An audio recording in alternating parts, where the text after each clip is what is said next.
Hello and welcome to our 24th episode of Downtown Now, where we will discuss the 2021 NFL Draft and the future of tourism.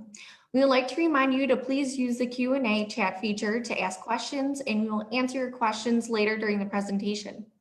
I will now turn it over to Executive Vice President of Business Development, Michael Deemer.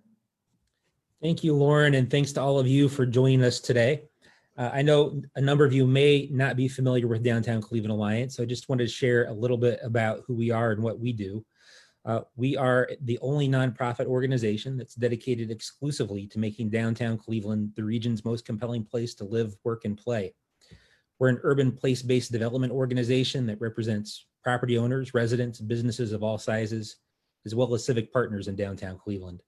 And over the last 15 years, we've really focused our energies on creating a clean, safe, and welcoming pedestrian environment that attracts additional investment. The kind of environment where residents and office workers can meet their daily needs, where local retailers and restaurateurs animate our streets, and where people are proud to build a life for themselves and their families. Of course, we can't do this without the generous support of our members, individuals, businesses, corporate partners, and foundations. And downtown Cleveland needs support now really more than ever, and we've made it easier than ever to support the Alliance's work. After an outpouring of requests for ways to support downtown, we launched the Unite Cle Fund, and donations to this fund help support small downtown businesses, aid our Voices of Cle mural program, expands our Seeds workforce readiness program that connects individuals who are homeless with skills training and job opportunities. And it sustains our Downtown Cleveland Homeless Fund, which again connects individuals who are homeless with shelter and needed services. Downtown Cleveland is the region's epicenter for business and leisure travel, as well as hosting large-scale events like the RNC, the NCAA Men's National Wrestling Championships, the 2019 Major League Baseball All-Star Game. The hospitality industry has really become an economic engine for downtown Cleveland and the entire region in a way that few could have foreseen just 15 or 20 years ago. And that kind of success does not happen overnight. It does not happen by accident. It takes a lot of leadership. It takes a lot of collaboration. And that's why I am thrilled to be joined today by our good friend and partner from Destination Cleveland and the Greater Cleveland Sports Commission, President and CEO, David Gilbert. David, thank you for joining us today and welcome to the Downtown Now webinar. Thanks, Michael. I appreciate it. Appreciate being asked. Well, I know everybody is familiar with a lot of the good things that you and your team do, but I thought maybe we could begin by just having you share a little bit with us about what Destination Cleveland and the Greater Cleveland Sports Commission do. And I should say at the outset, I want to congratulate you and your team at the Sports Commission for being recognized as the 2019 Sports Commission of the Year by the Sports Events and Tourism Association. So congratulations to you and your team on that recognition, and I would love to hear more about the work that you do and the role that you play in the community. Well, thanks and appreciate it. You know, we certainly don't do what we do by any stretch for awards, but it's, you know, when you're awarded something like that by your peers and your customers, it's I know that our staff rightfully is very proud of the accomplishment, because it's really a reflection of how they view our work and our work to make them better. And so I appreciate that. So I guess I'll just give you a little thumbnail of each organization. They're completely separate entities, separate boards, separate staff, separate funding. At Destination Cleveland, we're an organization. It's been around under a few different names for many, many years. Convention and Visitors Bureau. It's been around for about 85 years. I'm in Positively Cleveland for a short time, and it's what in our industry around the country is called either CVB, a Convention and Visitors Bureau, or a DMO, Destination Marketing Organization. There are a couple of thousand of our like organizations, large and small, all over the country. They're all funded in one way, shape, or form by a hotel occupancy tax. And our job is to compete for visitors. We really, there's three things we do. We attract people to town, leisure visitors. convention and meeting visitors, and business travelers. We enhance the perception of Cleveland locally, regionally, nationally. We're the designated organization to market Cleveland outside of Cleveland. Most of the work we do, locals don't see, because we're marketing Cleveland in particularly around the Midwest. And then we also get very involved in enhancing the destination, in enhancing Cleveland as a visitor destination. Almost think of, if you look at, we have a lot of great dots of experiences. We try to work on what it's like to connect the dots for those customers. We like I mentioned, we're funded by hotel occupancy tax, although we're a private nonprofit organization. Pre-COVID, we had about 65 employees. Right now, we're down to a little under 40. Our industry has been significantly hit, but we've planned well. It could have been a lot worse, quite frankly, and we have the right plans for going forward. Sports Commission has been around about 21 years. Also a nonprofit funded through a lot of different philanthropic and corporate and some other sources. And our job is to advance the economy of Cleveland through the hosting of major events. And what we do in practice is, first and foremost, our job is to compete for the hosting of major events. And a lot of ones, like you talked about, that people know about, the real biggies, it's mostly amateur, but certainly the draft, the All-Star games, but NCAA championships, it's the US jump rope championship and the world yo-yo championship. And, a lot of stuff that may not be the sexiest sounding stuff, but the fact is they bring a ton of people to town who spend a lot of money. These events are very competitive to win. And then, quite frankly, the majority of our work comes once an event is awarded to Cleveland. Our goal since the beginning of the organization has been to provide more services, we hope, than any other of our peers in the country, with the hope of making the events more successful when they're here, building that reputation that groups like the NCAA or the Olympic governing bodies or others want to keep coming back to Cleveland. And so far, since we've been around almost 21 years, we've been responsible for now upwards of 220 events, and the total economic direct spend of those events into Northeast Ohio is well over $800 million. And those are only events that we have a direct hand in. We don't include other great events like the Ncaa Basketball tournament, some others that, while we support in a small way and we have a great partnership with them, we don't take credit for that. It's not an event we brought in. And I guess last I'd say is that with both organizations, great boards, great community support, and we don't do what we do in either case without tremendous partnerships throughout the community. Well, that's a great overview of the work that both organizations do. And I know that you entered 2020 with both organizations with high hopes, great expectations. There was a lot to be excited about. And then we all kind of had the rug pulled out from under us in so many different ways, professionally and personally. I wonder if you could kind of take us back to the middle of March as the world around us began to change, and just share a little bit about, how you as a leader and how the organizations that you lead handled adapting to all of the challenges that the pandemic has brought with it. Yeah, and like I said, obviously there isn't a person out there who hasn't been greatly affected in some way. And we represent the travel and tourism industry, the major event industry, and that bundle has been hit harder than any other industry in the country. In the type, if you look at the types of businesses that make those up. So I'll give you an example.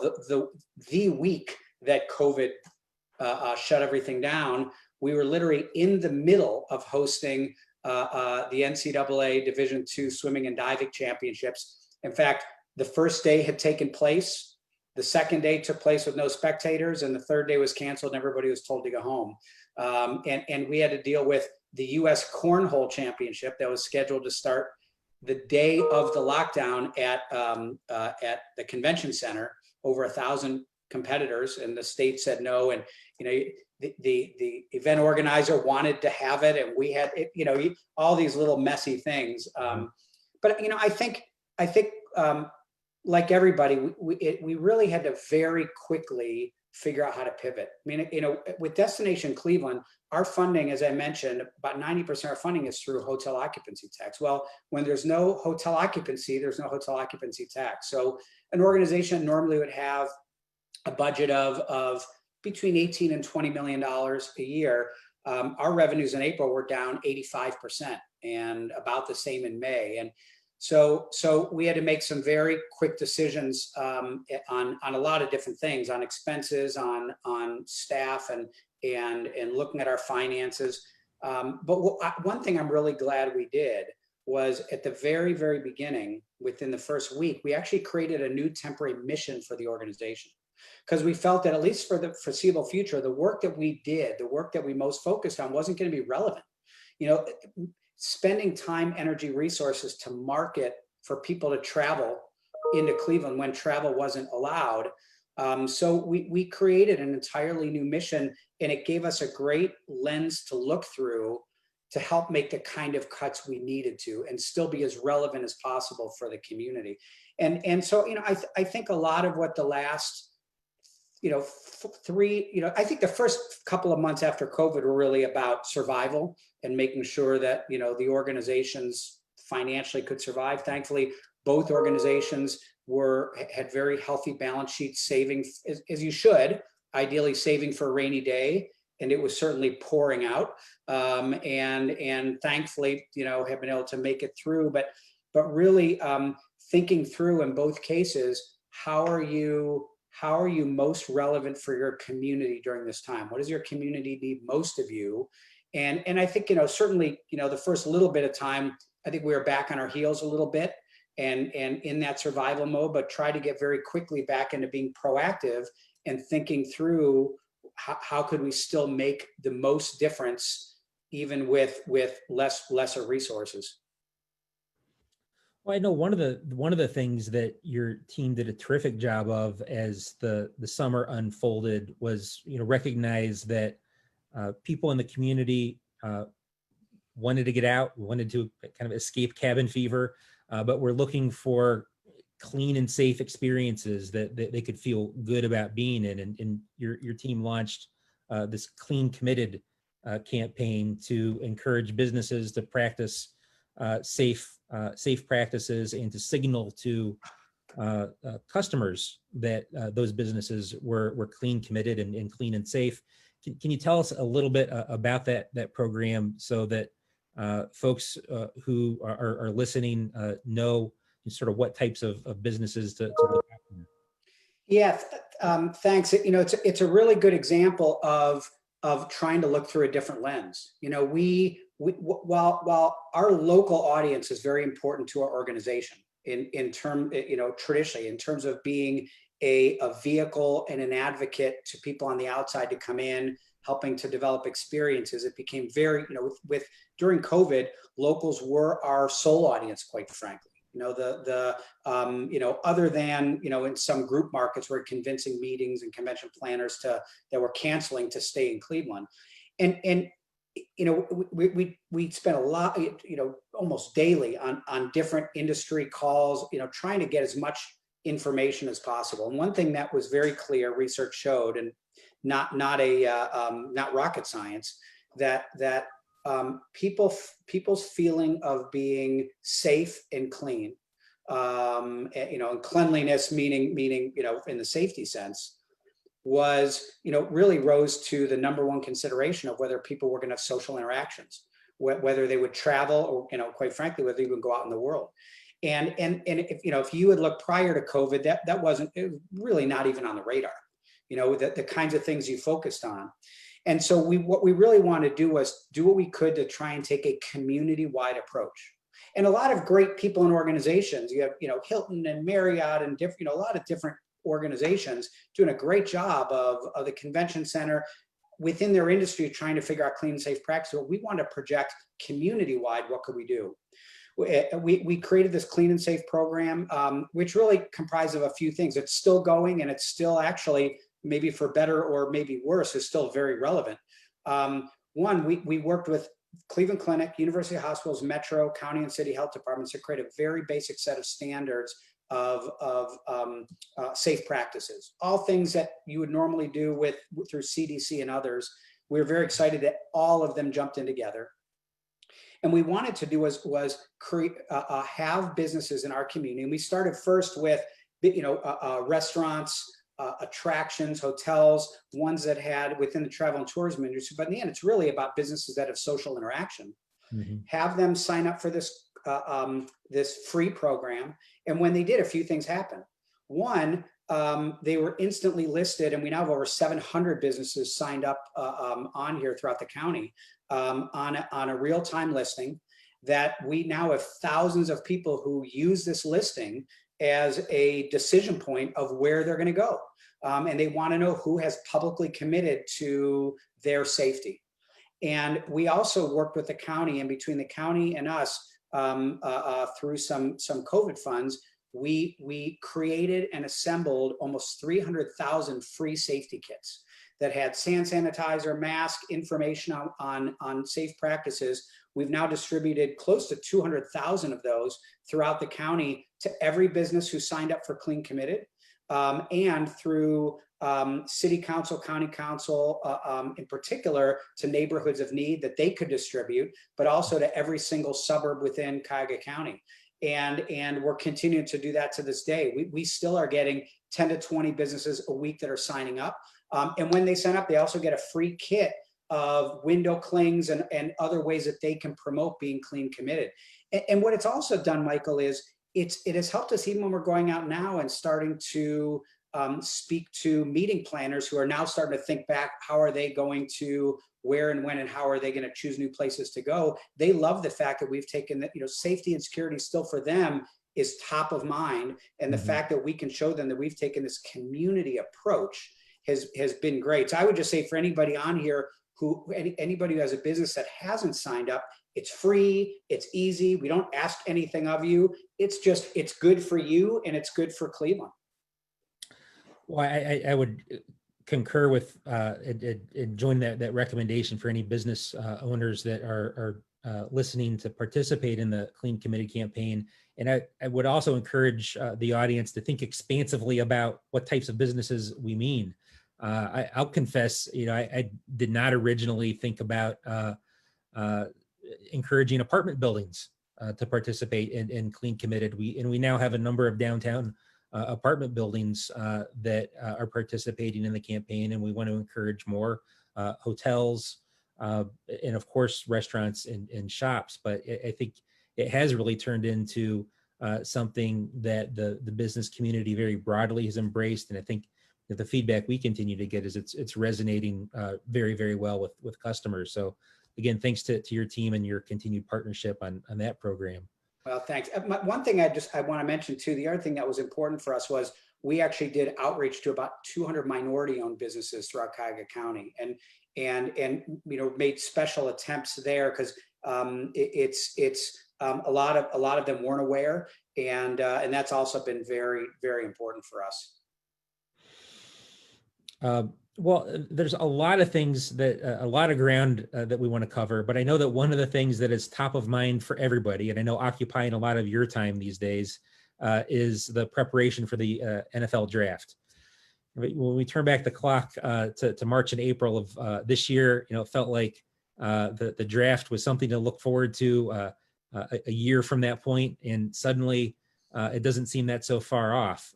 So what can you share with us and tell us about how things are going preparing for the draft and what that all looks like?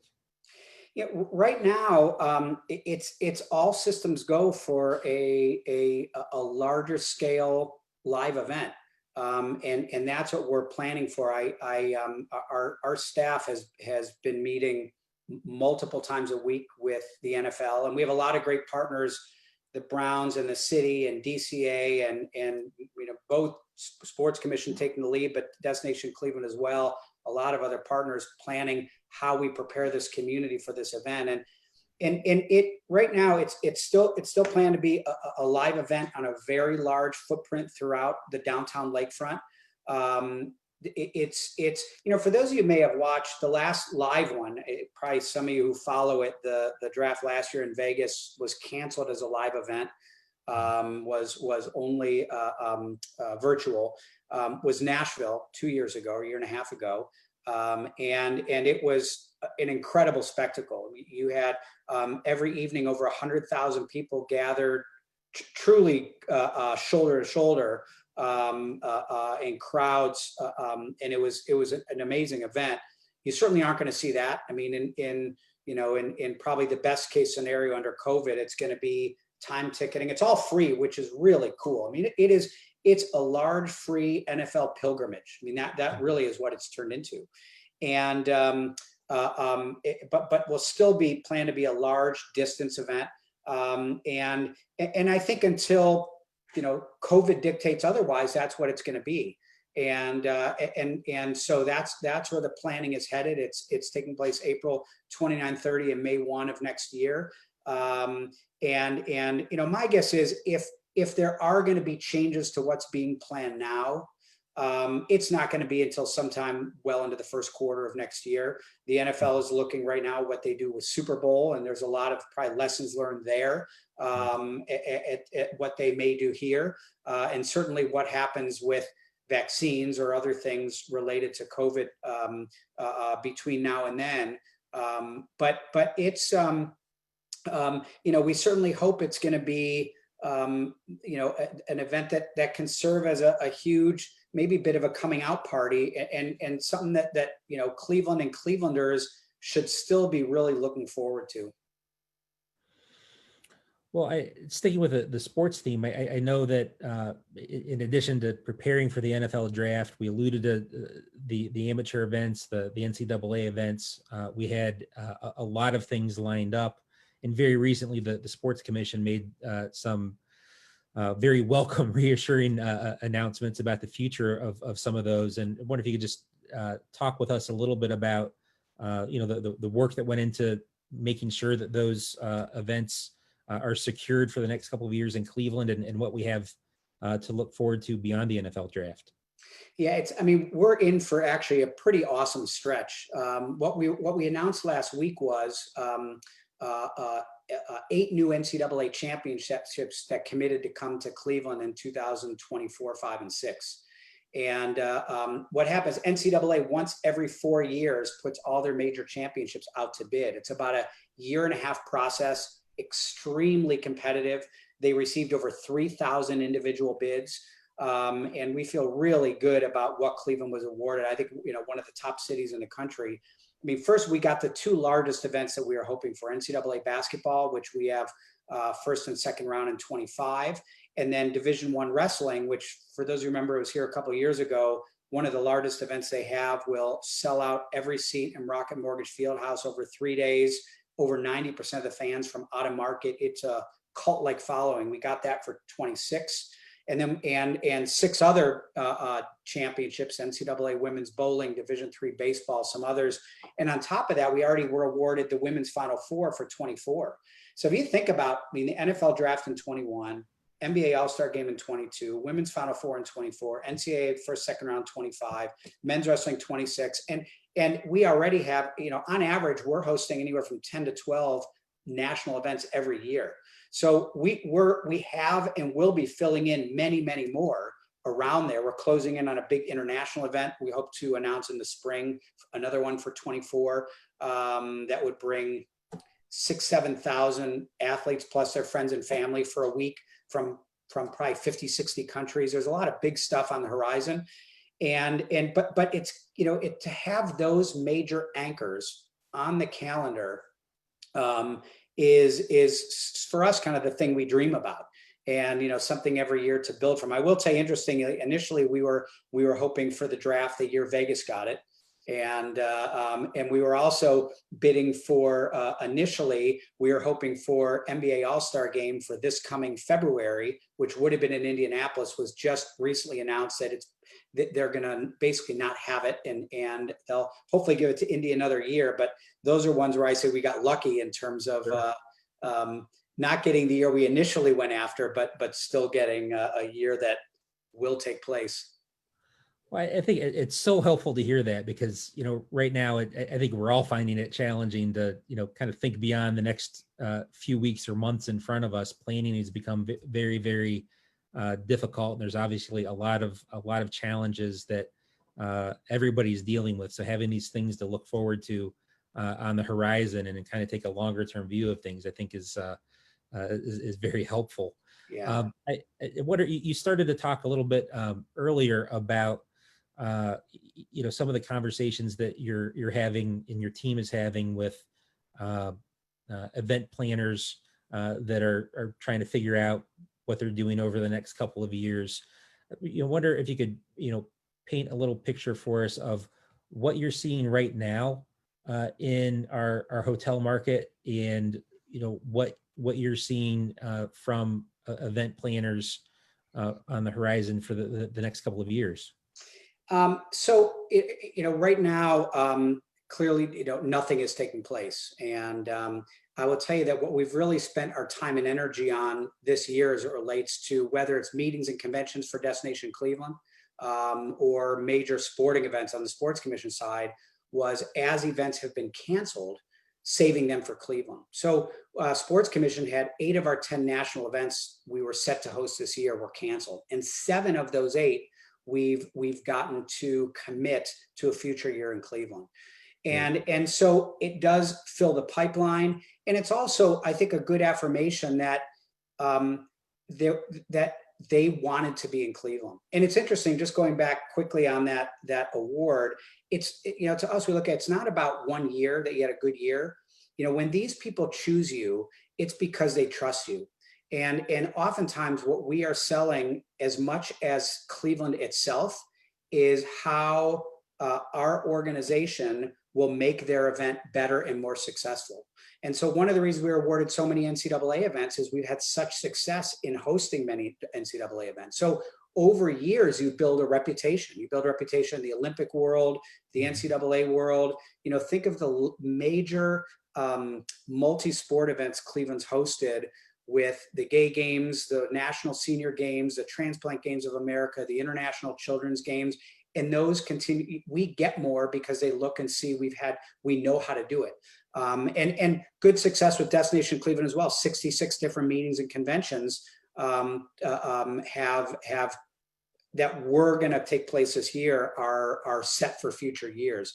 And so I think what we're taking a look at now is, I think we're starting to see meeting planners and event owners start to put things back out to bid. I think most put things on hold, just probably most of the organizations, like a lot of ours, had to take a pause and figure out what their future was.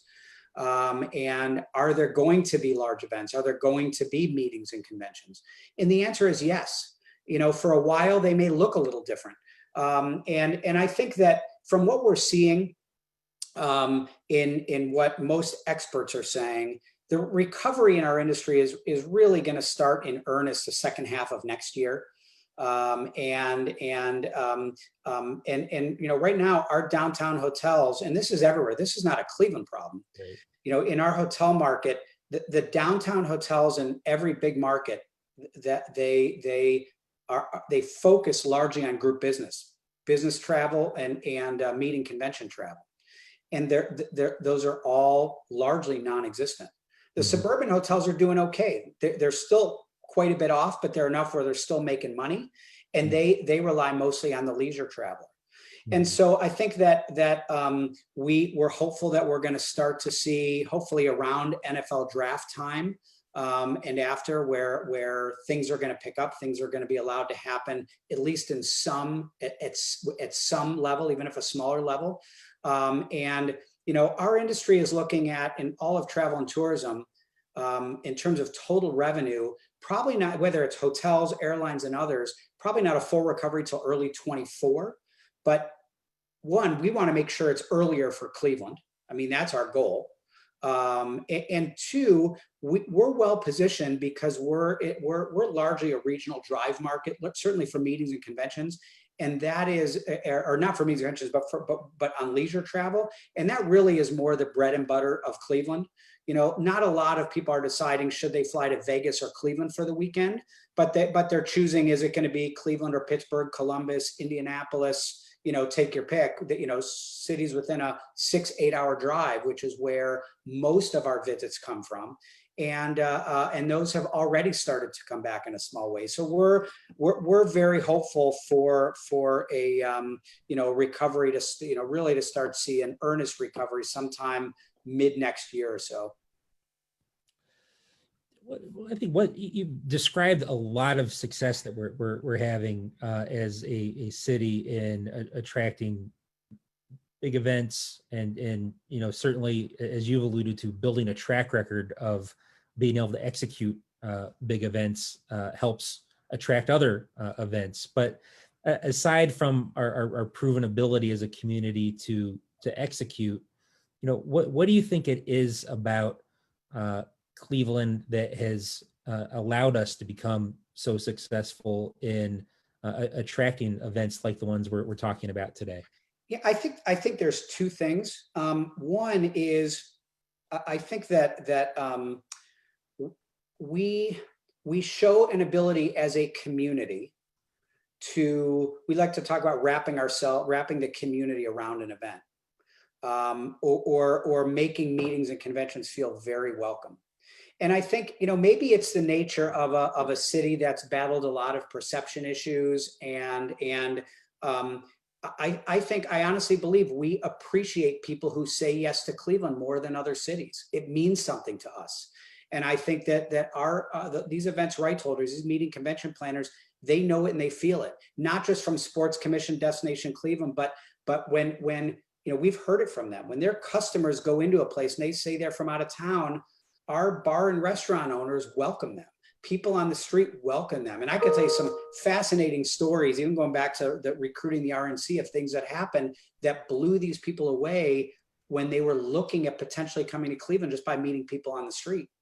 And I certainly think we have a great physical package. There are,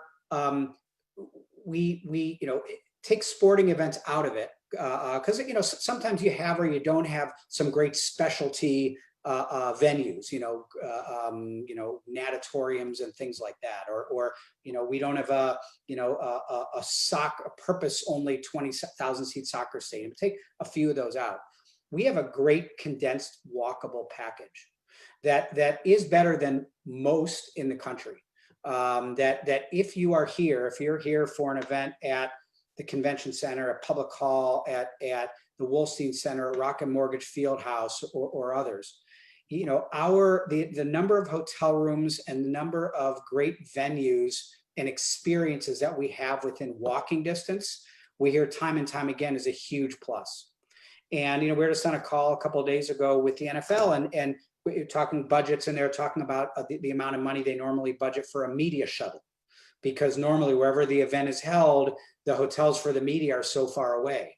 We're not going to have that. I mean, certainly some will want to, but the majority can walk. And I think that's the kind of stuff that they really, from a physical package, they really appreciate. And I think this is not, I would say this, and this is not a pandering to DCA, but we hear comments all the time, what a clean downtown we have. And we get that proactively. We, maybe sometimes we don't see things, locals might say, I don't know how clean it is. If you go to, what we hear from people who their job is to look at other cities, mm-hmm. They compliment us on what a clean downtown we have. And I think that goes an awful long way. Well, we appreciate that feedback. That always means a lot to us and our team as well. We've spent a lot of time, understandably, talking about the impacts and the challenges related to COVID-19. We'd be remiss, though, if we didn't talk about the other very big and real challenges that our community is confronted over the course of 2020. And that's, of course, the challenges related to systemic racism and racial equity. That, again, not just a Cleveland issue, but certainly one that our community is struggling with and engaged in. Earlier this summer, I know Destination Cleveland joined Downtown Cleveland Alliance in supporting the city's effort to recognize systemic racism as a public health crisis. Just earlier today, I know Mayor Jackson released some and announced some initiatives related to addressing systemic racism. I wanted to ask you about, some of the things that you're working on at Destination Cleveland and the Sports Commission, and how you perceive the community's response to everything that's happening on these issues over the course of 2020. I appreciate it's a critical topic, and it's hard for me to speak to what the community is doing because I can't profess to be well versed on what others are doing, but I can speak to how we're viewing it. One, I think that the weeks following George Floyd's murder were, I would say honestly, probably about the toughest professionally I've ever been through. And because there were incredible, heartfelt, painful discussions with our staffs, and a lot of tears, a lot of very raw emotions. And in smaller organizations, staff tends to look at each other a lot like family.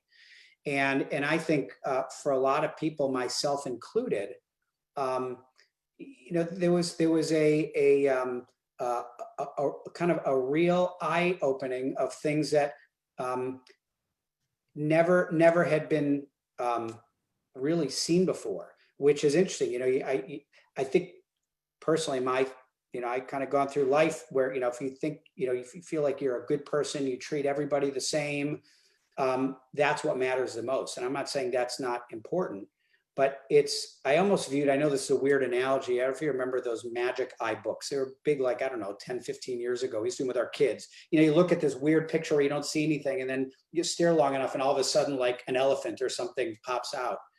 And to me, it was this analogy of this systemic racism. There were all these things around that I've been looking at, but never seen. And all of a sudden it was like smacked you in the face that it was the most prominent picture. And I'm thankful, quite frankly, to see things I hadn't seen. And I think that what we've done with both organizations separately, we've put together task forces with our board and our staff. And it's interesting, they've kind of gone in they've taken a little bit different shape, but ultimately what we are doing with both organizations is looking through the lens of systemic racism, of diversity, equity, and inclusion, but all of those, because they're all very different things. And looking at everything we do separately, each as an organization, internally and externally. And what are we doing now that has anything related to racism and equity and inclusion? And then what could and should we be doing? And we've engaged tons of board members, which has been really helpful because they see things so differently than we do. We see things internally. We see one set of facets of Sports Commissioner Destination Cleveland, and they see another because they see it not only as a board member, as a community member, but they also, we take a lot of cues for what they may be doing in their businesses and their organizations. And ultimately, in both cases, we are coming up with sports, because we're calling a playbook. What are action steps we should be taking, and what are goals that we want to reach? And realizing it's not all going to happen in a day. If you're talking about things that relate to systemic racism, it's a decades and decades and decades and centuries problem, and it's not going to be solved overnight. But I love what one of our board members, the way she put it, she said it's the pursuit of relentless incrementalism. That how are you constantly looking to do better and get better and make a difference. And I think we want to have with both organizations by the end of the year, a real set of not only action steps, but make them, they don't need to be public. It doesn't need to be look at us, but it needs to be public within us. It needs to be a statement to our board. It needs to be dashboards. So there's accountability. It can't just be words that, we we don't stand for this. That's fine. And we can say that all we want, but if we're not truly taking steps to make ourselves better in that regard every day, it's not gonna matter. So I hope that helps answer the question. No, it does, and I appreciate the thoughtfulness in the response. And I should point out, I also greatly appreciate the level of collaboration between our respective teams around these issues. For example, I know there are a number of conferences of Black professionals coming up on the horizon, and I know your team is thinking about the experience that those attendees are going to have. We've connected our teams, and we're all thinking about that. And I know one of the areas that our board and our racial equity and inclusion committee is urged us to focus on working with you is attracting more Black-owned businesses into downtown, so that we're kind of fond of saying here it's addressing all these issues is the right thing to do, but it's also the economic imperative. We've got visitors coming that we need to make sure have a great experience, in addition to making sure that the people who live and work here day in and day out are having a better experience as well. So I really appreciate, not just all the work you outlined, but the continued collaboration to, focus on improving the day-to-day experience here in downtown Cleveland. Well, and I think that, any of these, any big issue that our city and others wrestle with, they're not solved by any one organization. They're not solved by a program. They're solved by collaborations and ecosystems. And so the appreciation goes both ways for sure. Well, there's so many things we could keep talking about, but I know we have a large audience watching, and we have questions coming in from the audience. So I'd like to pause and pivot to Lauren and ask Lauren to share some questions that are coming in from the audience. First question, how has the Clean Committed campaign impacted business traffic to those that have made the pledge? Lauren, we're not, the two things that we look at are how many people are logging on and using the list. And to us, that's a measure of people using it to make their decisions. I could tell you anecdotally, we've heard really good feedback, but we haven't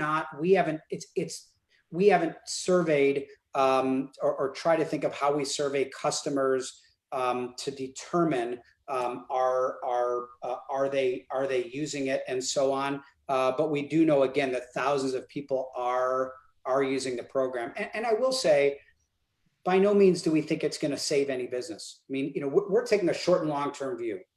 The long-term view is, how are we geared up and ready that to continue to do business development, meetings, conventions, big events, and be ready to market and bring people in as the gate starts open a little. But the short term is, which we've never really had to think much about, is survivability of the businesses that provide the experiences for people to come to town.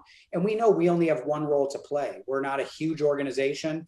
Our budget is, not only is it half of what it was at the time being, but we don't have dollars to provide major grants. But we're doing a lot of convening, a lot of partnering, a lot of adding our brand, our marketing, our expertise, along with organizations like DCA, Cleveland Neighborhood Progress, the county, the city, and others.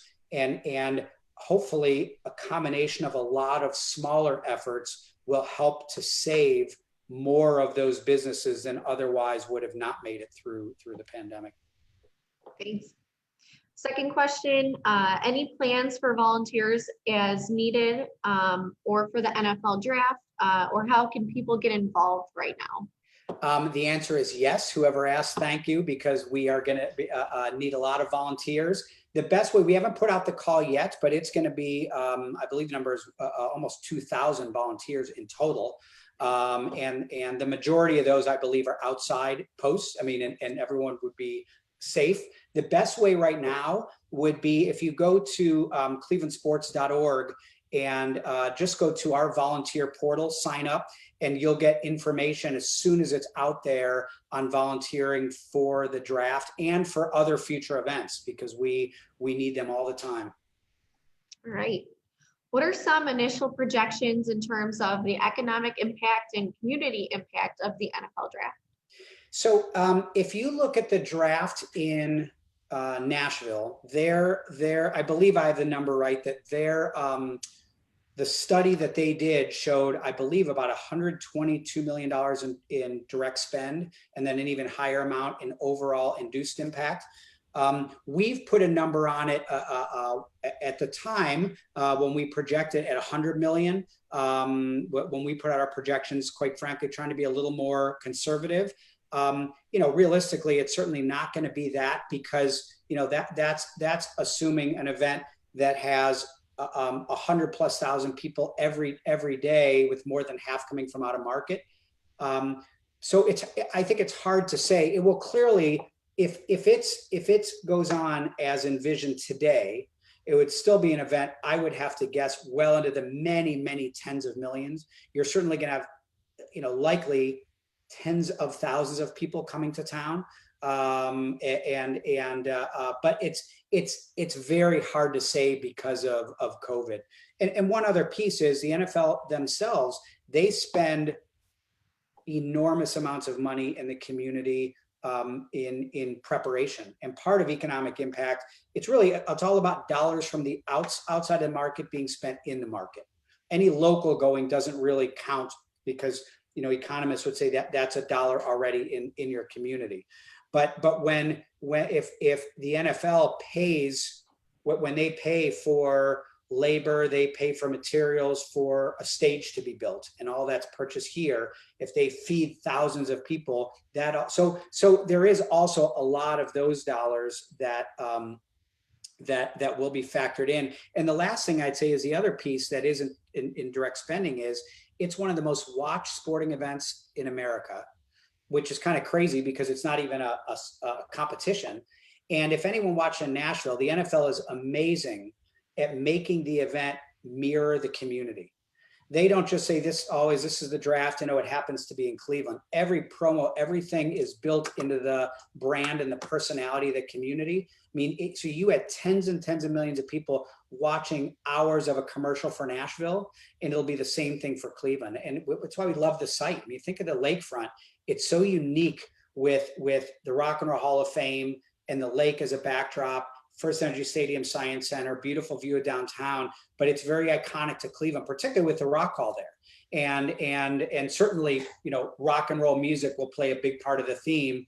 And we're really also excited about just the amount of media coverage it's going to give, not just as Cleveland as a byline, but truly focusing on the essence of Cleveland is going to be something we rarely ever see. Next one, do you think the success of the Clean Committee campaign has influenced event planners' decisions to come to or keep their events in Cleveland? So I think this is more so event focused rather than business.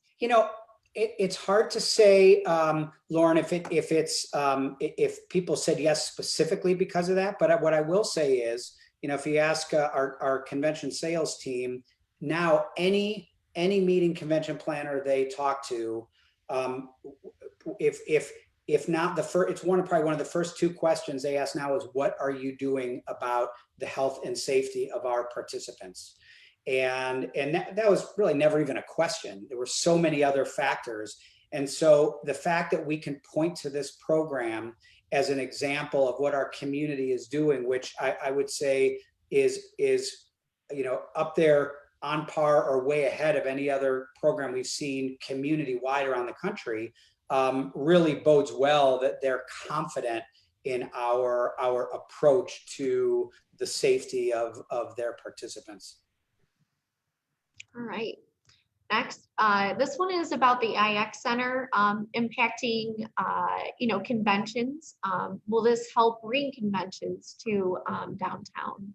There's an interesting effect about the IX Center, and I would say there's a lot of lenses by which to look at this. what I would say in a big picture way, the IX Center is certainly a loss to Cleveland on the whole in terms of hosting large events. And the reason I say is there are not a lot of meetings and conventions that took place there. It's a huge, great facility, but it wasn't around a lot of other walkable things. But it was an incredible facility for large consumer shows and auto show and home and garden show and RV show, all that. Great location off the freeway, easy access to parking, 2 million square feet under roof. I mean, all the, free span, amazing place. But what that did was, in most communities, there's this push and pull in it for their downtown convention center of hosting meetings and conventions that draw people from the outside that spend a lot of money and fill hotels and restaurants and retail and others, and not having the pressure of balancing that with consumer shows, which bring foot traffic to a downtown, but they generate only a tiny fraction of out of market spending. So what it's going to do now is create more pressure of the convention center to balance trying to host some of those consumer shows, but not block dates that we would prefer of having meetings and conventions of people from all over the region, all over the country, who are going to spend days here spending hundreds of dollars each every day in Cleveland. So it is a loss overall. It may bring more foot traffic in certain times to downtown, but I would say probably is an overall loss to how we look at our meetings and conventions business for the entire community. Lauren, I know we're coming up on the hour, and wonder if I could jump in and paraphrase one of the questions that came in and ask David to speak to it, and then maybe throw you a closing question. I know there's still a curiosity in the community, maybe for folks who aren't spending as much time downtown as the three of us are. We had a difficult night in downtown Cleveland back on May 30th. We've talked about, the way our organizations responded, the way a number of downtown businesses responded in, coming together to really try to tackle the underlying issues. But there was a lot of property damage and a big hit physically to businesses. I think a psychological hit to a lot of folks in our community. We talk about this all the time at Downtown Cleveland Alliance. We worked with a number of partners, Destination Cleveland, Greater Cleveland Partnership, the Cleveland Foundation, the City of Cleveland, Cuyahoga County to raise funds to help businesses reopen. We were able to raise over $1.4 million to do that. We've funded well over 60 businesses at this point, and before it's all said and done, we'll probably have funded close to 100. And I know as we walk up and down Euclid Avenue every day, it looks and feels a little bit lighter. There aren't as many bodies downtown as we're used to having, and as much as we'd like, but it feels remarkably vibrant and normal. But David, I'd like to get your perspective on, what downtown looks and feels like for people who are coming down now. And from your perspective, what can people listening and watching do to support downtown businesses? It's, that night of the protest was such a, emotional, scary, sad, sad is probably the biggest word I could come up with. Small word, but means a lot.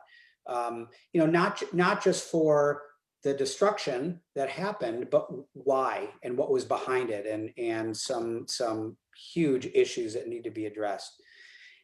I would say I'm proud of our community in a couple things. One, if you look at what happened in cities around the country, it was certainly physically devastating to downtown, but we had only one night of all of our protests that turned into a damaging event. And so many other communities had so much worse than that for weeks at a time. And I also think that the response, and I'm not going to go into, but everything you said, the partners was really led by DCA to raise the funds and to quickly respond to help those businesses reopen was remarkable. And the fact is, this is going to take everything we're going through now. You could almost talk about two pandemics. It's going to take a long time to get over. And we're going to be starting from a new normal, whether it's a new normal of how downtown looks, of probably for a while, maybe a smaller number of people who are working downtown, hopefully not a smaller number of people who are living downtown, but we know for sure a smaller number of people who are visiting. But how we've tried to look at this is, this is not a Cleveland problem. And every major city in the country is facing this in some shape or form, whether it's the travel and tourism and being tremendously down, whether it's downtowns taking a hit. And, I can name 10 other cities who probably are worse off than Cleveland right now. But I think what we have to be thankful for is, as we start to come back, we're starting from a place of strength. If you look at what our downtown has become over the last 8 to 10 years, it's remarkable. I'm someone who's worked downtown for almost 30 years. It's remarkable. It is truly a different place. The number of people who live downtown, the vibrancy downtown, starting to see retail come back. It's a remarkable difference. And so whatever percentage we take off of that to start, we're starting from a good high watermark. And it's the same thing we just announced a couple days ago. 2019 was another record-breaking year in terms of numbers of visitors in Cuyahoga County. We grew for the 9th straight year faster than the national average. 9 years ago, we were at a little over 14 million visits a year. Now we're at nearly 20. And so while we may be down a percentage, just like everybody in the country, we were starting from a place of strength. And the key is to have confidence that we're going to get back there. But it's going to take a lot of work. And I think, just trying to get to the second part of your question, Michael, it's be downtown, spend downtown. It's not enough it's nice if you get in your car and drive by the holiday lights. But if you're going to do that, find a place to park and, get some takeout food from a restaurant downtown, even if you're not going to go in and eat. A lot of people still aren't there yet. But you know what? Go to a restaurant and call in, order some takeout and bring it home with you. And, I think you're going to start to see some other programs and places you could sit outside. And at the end of the day, it's about spending. And I have to tell you, I've been working from home. Our office just started opening. The days when I go down, I don't have to be there. I just, quite frankly, I want to buy lunch downtown. My wife and I, we go and we get carry out from downtown. We could get it 5 minutes away, but we do it because we want to support what's down there. And people need to make a conscious effort to do that. Well, I appreciate that, and we appreciate you spending your time and treasure in downtown Cleveland. I want to point out to the audience that we do maintain on our website at downtowncleveland.com a list of all the restaurants that are open, well over 140 at this point, and you can find that again at downtowncleveland.com. And again, we encourage everybody to come down and enjoy and support downtown businesses. I guess in closing, David, you talked a little bit about how the hospitality industry is expected to really begin to recover the second half of next year. We've talked about how difficult it is to forward think right now beyond the next couple of weeks or the next couple of months. But I'd like to invite you to close us out by stepping back and thinking ahead to what you expect downtown Cleveland to look and feel like 12 months from now. I think there's two thoughts that come to mind. One is I think downtown's going to start 12 months from now. I hope it's going to look and feel a lot like it did 7 months ago. or in the heading into the fall of 19, and I really expect that to largely be the case. I think that again, nobody knows. I mean, this pandemic, so unpredictable. Who would have guessed we'd be where we are? But I also, the reason I say that is the place where we were starting from. And to get to a place where we had 20,000 people living downtown, and getting to a place with Geigers and Heinens and on and on and on, we wouldn't have imagined 6-7 years ago. But I also think that we're also going to need to be innovative and creative, because overall our downtown may be a different place in the future. In downtowns everywhere, they may be a little more residential hubs and less business hubs. As there may be, it's going to be interesting to see what habits of COVID stay permanent, or how much the pendulum swings back. And I think that I will say, it's not, again, I'm not pandering to DCA, but having a lot of friends there, you guys are really good and imaginative, and I think that it's also part of thinking through what our future could look like that is a little bit different than the past, because we're going to have to do that, because we can't just hope that everything will be exactly the same. People's lives and habits are going to change to some respect for a long time to come due to COVID, and we have to be innovative of how we take that into account and reposition ourselves. Well, I can't think of a better way to close it out than that. David, I really want to thank you for your time today, all the insights that you've shared, the work that you and your team do, and all the contributions you make to our community, and of course, all the partnership and collaboration that our organizations share. But thank you for being with us today. Well, again, thanks for having me, and look forward to a lot more work together. And I want to thank Lauren, your help today and work in putting together the webinar, the entire team and staff at Downtown Cleveland Alliance. I want to thank all of you in the audience for taking the time this afternoon to tune in and watch another episode of Downtown Now. We'll be back with another episode at 3 o'clock on Thursday, November 12th.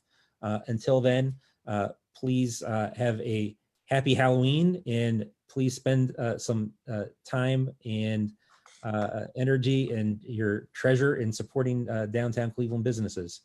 We really appreciate your attendance today. Thank you very much. Thanks, everyone. Thanks, David.